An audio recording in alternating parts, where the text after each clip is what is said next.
Hi, it's Karen with Living Our Dream Homestead, where today we're going to be making homemade chicken broth. Now, I just ended up fixing a whole chicken in my Instapot for a meal, and I've put the carcass back into the Instapot, and I'm going to go ahead and add in 10 cups of water.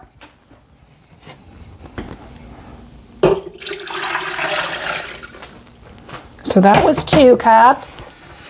And this is 8 cups.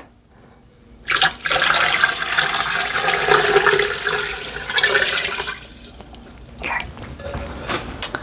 Now I'm going to go ahead and add in some rosemary leaves. Now this is where, we're going to flavor our broth. You could add in if you wanted to do garlic. Now I put garlic already in my chicken, so I'm not going to double add it. People sometimes put turmeric in there because it helps with their joints. But I'm going to be putting in rosemary. So I'm just going to go ahead and sprinkle that in over my water and my chicken carcass in there. And I'm also going to go ahead and put in a bay leaf. I'm going to put in 1 whole bay leaf. It makes it to have really good flavor. As a matter of fact, I think I'll do 2. Maybe I'll try to get a smaller one than that one. There we go, like this one. And we'll put that in there. Now I'm going to go ahead and put the lid on here in a few minutes, and I'm going to go ahead and hit pressure cook, and I'm going to cook it for 45 minutes. And then when I release the pressure, I will get it out, and the chicken broth will be done. Now you can put chicken broth if you want to. You can put a whole chicken in a crock pot, and you can do it where you can cook it. Oh gosh, I think you can cook it up to 24 hours, but no longer. I have done that and cooked it up to 22 hours, and it was so good. When the chicken broth is done, we can either can the chicken broth or we can freeze it. I usually freeze mine, but I can show you how I pressure can the broth as well. Here is the carcass in the Instapot with the 2 bay leaves that we got there. And then you can see the rosemary. I'm going to go ahead and put on the lid. Make sure the vent is closed. And now we're going to go ahead and do 45 minutes. Oops. And it's going to build up pressure, and it's going to make our broth. Now, I have never used, honestly, the soup or broth button. I just always have done it this way. You can let me know down in the comments if you've ever used the soup and broth button on your Instapot. But this is the fastest way to make chicken broth without having to, say, cook it in the crock pot for up to 24 hours. It flavors it excellent, but again, it is using electricity. And this is only 45 minutes, so we'll have our broth a whole lot faster. So we'll do this and we'll see when it gets done. The chicken broth is all done. I'm going to go ahead and ladle it out, and then I'm going to be putting it into canning jars right here.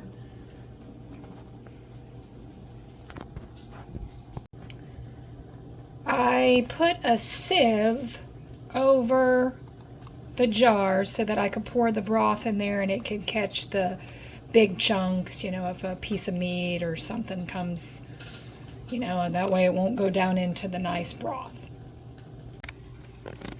The chicken broth is all in the jars.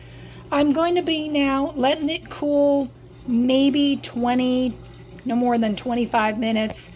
Sitting here, and then I'm putting it in the fridge. By it staying in the fridge for overnight, and then in the morning I will pressure can it. This top layer here the fat should rise up to the top, and in the morning I should be able to just go ahead and skim it off.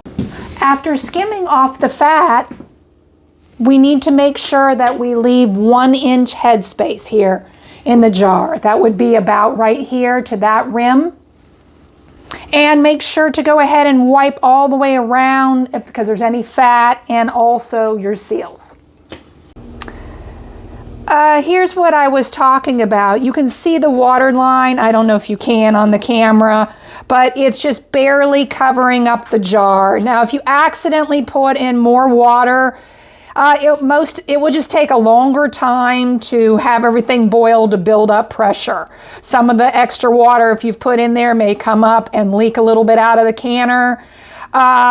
But again, it's not going to blow up or anything like that if you put too much water in there. But again, I just put a little bit to cover the jar down there. I'm trying to see if I can get, it's kind of, like I said, it's hard to see there.